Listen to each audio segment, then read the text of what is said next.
give us some tips on that. Well, as far as, competing against other guys on the same water you're talking about? Yes.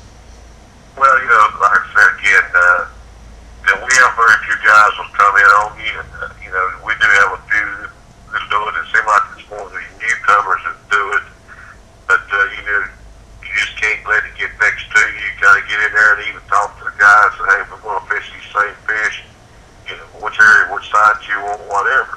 It's the same way in the boat, A lot of times we don't have a guy that competes with us when you got the guy sitting in the boat, but then if you haven't got a guy you got to compete with, you got to talk to him, decide what you're going to do. And if I think he's on a lot of fish, I just soon catch his fish and I had mine and save mine. Right. But you sort of got to work together, and I've been in places a lot of times, these guys are good enough, everybody finds the same fish.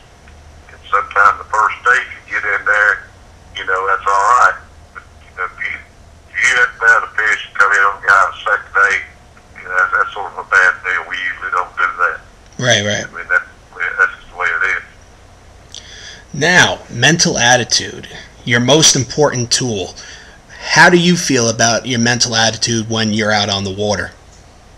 Well, that's something else you got to do. I've fished many fish in my life. It cost me a tournament. I've had fish right at the boat. It cost me $100,000. I did it in Florida one time. I told this guy we're going to make a run. I said, I'm in fourth, fifth place or something. I think I can go catch 6, 7, 8, 9 pound fish and win this tournament. Well, I got there and stuck one. This was on spinner bait. It took off, just mowed the grass down and come off. Right. I had been catching one big fish in this area, and I had about 10 minutes to go. In fact, Roland wasn't far from where I was at. He was down the bank from me, and I stuck the fish about 9 pounds a day. I almost boat. The guy was ready to dip it up, and all of a sudden the bait flew out by my head and come off. I told that guy, I said, it cost me a national tournament right there at one fish. But you just gotta handle it. And I'll tell you, I play a little bit of golf. This is a bad deal. I can miss a putt, 4 or 5 foot putt for a birdie or a par, and if I miss it, I get so mad I can throw the son of a gun in the lake. But I ain't got no money involved. I lose fish right at the boat or something like that, and I keep it cool, and it don't really bother me. I found out that the more you let it get to you, the worse it hurts you in the day. Right. And so what you got to do is just kind of wipe it out of your mind and like it didn't happen and keep fishing.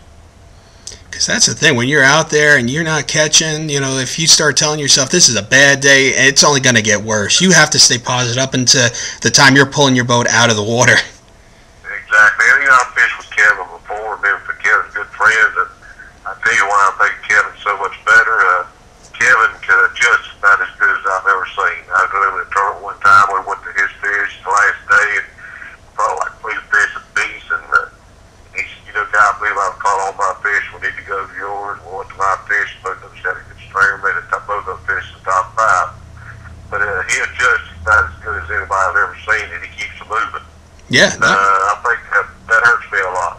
I'll go into a creek or area and then thoroughly try to fish it out and think they're there somewhere and I'm going to catch them. But I think a lot of times I don't make the right moves. I think it hurts me a lot. Yeah. Well, when times get tough for me, I actually like this one worm from Power Team Lures, the this little finicky tickler. It's a finesse worm, and that's like my ticket. Right. Well, I think something that happens too. I think a lot of times you're not catching them. You get to fishing too fast. I watched a lot of underwater. I used to have a TV deal where we shot a lot of underwater stuff to show people how fish reacted to baits and everything, and I found out it seemed like the slower you can fish a jig or worm, the more bigger fish I caught. Like probing the bottom. The bait sits down there and just barely moves, just like a jig. It just barely moves. The fish can't handle it. It just turns their system up and they'll suck it in and try to kill it. Yeah. Either eat it or kill it. And I think sometimes if we slow down, we'd probably do a lot better. Yeah, with that finesse bite, I'm telling you, it's definitely a great thing to do when when bass fishing gets tough. Yeah, I tell you that Carolina rigging is a good way to catch a fish.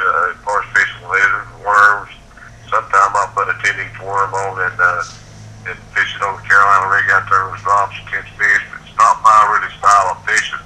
Right. But at times you got to do what it takes to catch them. And that's the way you got to do as far as catching fish. You got to do it. You got to put that other stuff up, and you can fish for 5 good bites a day, and a lot of times you can put you on a 10-inch worm, get out there and get 7 or 8 good bites a day. That's all you need. Yeah. 5 good bites. Yeah, definitely. And now, I also saw that you got the opportunity to fish with some many great people, but you also had the chance to fish with presidents. And from what I read, President Bush broke 2 of your fishing rods? Yeah, I fished with his dad first time, and had a heck of a day, and we had a good time, and he was fishing down the back of the boat, and he catches his fish about 4 pounds. I said, Mr. President, I said, those hooks are sharp, be careful. The next thing I knew, he went over to lift it, the fish jumped, got his index finger, and there he got him. Oh. So I run back there and finally get the fish off, and security's all around me, and I said, Mr. President, I said, I can get that hook out. He said, what? I said, I can get that hook out. Because I knew if they got a hold of him, they'd take him to the hospital, and our day would be over. So I do a little line trick, and I counted 1, 2, 3. When I got to 2, I jerked it out. He had about the big good choice words. He said, how did you do that? I said, well, it comes out just like it goes in if you do it right.